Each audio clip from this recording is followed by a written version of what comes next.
Been a few hours, but it felt like days. Only been days, but it felt like months. What's up, everyone? Welcome back to the channel. So if you are planning on going to London, England anytime soon, this is my budget breakdown from when I went January 2025. So basically I just have like a few categories that I broke everything down into, and I'm just gonna be going over those and putting how much I spent for each of those on the screen. I also want to preface this by saying that you will probably be spending anywhere from like $200 to $300 before your trip, especially for me because I went in the winter. I had to get layers, winter clothes, things like that. I had to get an adapter, like a bunch of just other things that you don't really think about when you're calculating in the cost of everything, stuff to do my hair, like just all the other little things that add up. So you'll be spending before you even really get there. I flew Delta. It was very comfortable. I mentioned in my other video about making sure you have a comfortable flight because it is a long red-eye flight. So that was something that was like really important to me. At first I was gonna go like a little bit cheaper and have like a layover. Initially I was gonna book one with like a layover in Copenhagen and like do all this other stuff, but I was like, this is my first trip, I need to get there, you know what I mean? So the total for my flight ended up coming up to $711. So I flew out of San Diego, which was a really nice, easy flight. I had a layover in Salt Lake City, Utah. It was like an hour and a half. And then the flight from there to London Heathrow was about, I want to say like another 9 or 10 hours. So it was really comfortable. There was free Wi-Fi, food. I actually got some sleep. I had a whole row to myself, so it was nice. I think it was because of the time of year that I went, which again, January. So I paid for going in January though, because I did get sick when I got back. I was sick for a good week. It was not fun, but the trip was still worth it, so it's okay. So second, accommodations, hotels, that stuff. The total for that came out to $1,029.96. I did end up staying in 2 different hotels. The first one I stayed in for 4 nights or 3 nights, I'm gonna say. It was called the Citizen M Hotel Bankside. That one was really nice. It was very like modern and contemporary styled hotel. A lot of cool designs and everything. My room, oh my god, my room was so cool. It was like LED controlled, perfect for just one person. And location too, I wasn't too far from a lot of like the walking attractions. So like from Big Ben, from the London Eye, at the London Bridge, all of that was like right in walking distance. It was perfect. The second hotel I stayed at was really cute. It was in it was like on the corner of Hyde Park.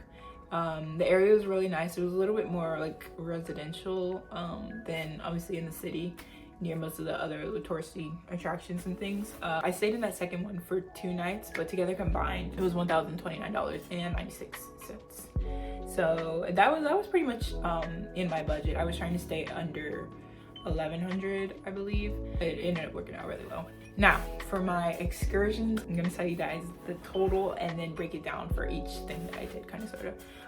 The total came out to approximately $450. This is all US dollars, by the way. When I was like paying for everything ahead of time, only on a few of the excursions, it gave me the option to pay for it in US dollars instead of in pounds, which would have been a little bit more expensive. But yeah. And then to break the excursions down a little bit, just to like tell you guys what I did. Oh my god, it was so fun. So I did this one experience called Air Underground Baths.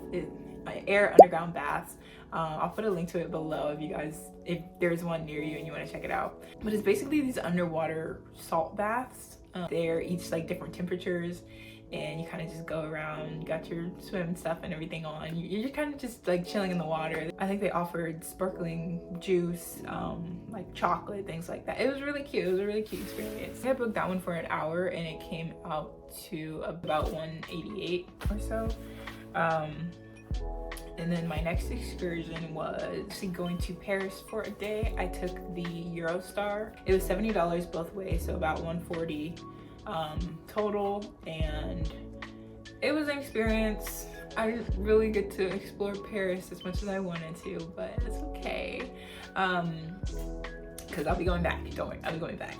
My next excursion was going to Richmond Park to go horseback riding. So next thing is gonna be the amount I budgeted towards food every day.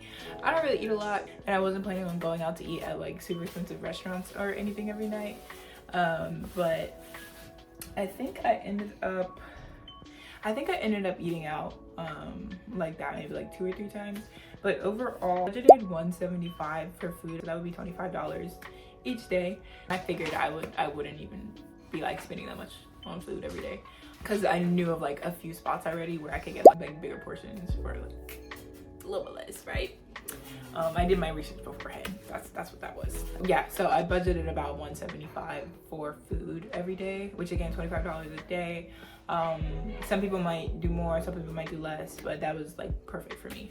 So next thing is gonna be public transportation, just like day-to-day transportation, getting around when I didn't feel like walking. At one point, I basically like tapped my card in to get on the tube, the underground public transportation system, and I swear I tapped out, but apparently I didn't, and it charged my card like $12 for that day. It was really supposed to be like $2, but that happened. And then after that, I kind of learned my lesson, made sure I tapped out every single time, and it ended up coming to about $25 or $26 that I spent throughout the whole week of travel, which is not too bad considering like how far I was kind of going out of central London. I have another category for like others, so that includes like souvenir shopping, any other expenses that happened to come up. There was one time I got breakfast in Richmond, and right after I had to get across the entire park to get to the horseback thing to like make sure I was there on time, and I was gonna walk because you know me, I don't really mind walking longer distances, whatever. It was like a 2-mile walk, so I was like, that's okay, I'm gonna eat a nice big good breakfast and walk it off across the park. That park is humongous, and I ended up having to rent a electric bike and zoom across the park. It was so fun. That ended up being a couple dollars too. So yeah, so like just a little bit of money allocated towards like the little things like that. I got a lift one day when I didn't feel like walking. It was cold and it was dark out, and I had just woken up from a nap because I'd gotten back from Paris the day before, and I was just so tired. So I had been walking all day that day too. I ended up catching an Uber last minute. In my budget, I added $50 towards those types of things. So for a final like breakdown of things, I spent between $2,500 to $2,600 on my trip total. Sorry, not total. That does not include what was spent before the trip, getting clothes, my hair done, you know, warmer shoes, all of that. So definitely take that into account too when you're budgeting. Just to give you guys like a bigger rounded number, about $3,000, and I was still able to be comfortable as far as my hotels go, my flight again, and my spending every day. So all in all, it was a pretty good trip for what I spent. I will say that. I think it was definitely worth it. That was my first solo travel international trip, so yeah, I will definitely be taking more. Anyways, so go check out my other video about a few things that I wish I would have done differently, and what I wish I would have known ahead of time before I even like booked anything in the first place.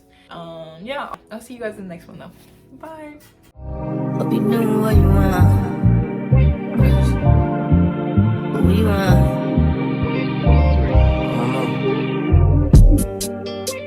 My new bitch look like Halle Berry, but she don't love me, she too scary.